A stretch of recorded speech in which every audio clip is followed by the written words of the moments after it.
ជំរាបសួរបងប្អូនទាំងអស់គ្នាញ៉ាំបបរគ្រឿងមួយបងប្អូនទាំងអស់គ្នាបងប្អូនបានអីញ៉ាំដែរព្រឹកហ្នឹងបងប្អូនមានទឹកក្រូចជាក់ចឹងណាបងប្អូន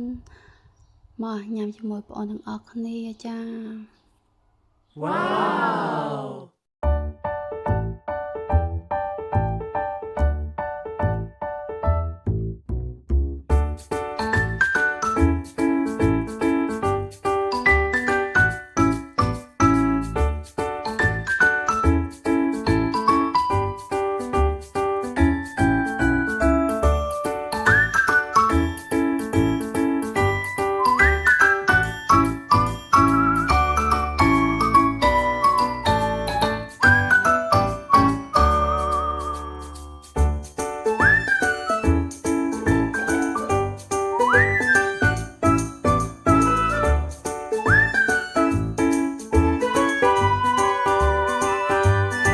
ជំរាបលាហេងទាំងអស់គ្នាពុកម៉ែបងប្អូនចា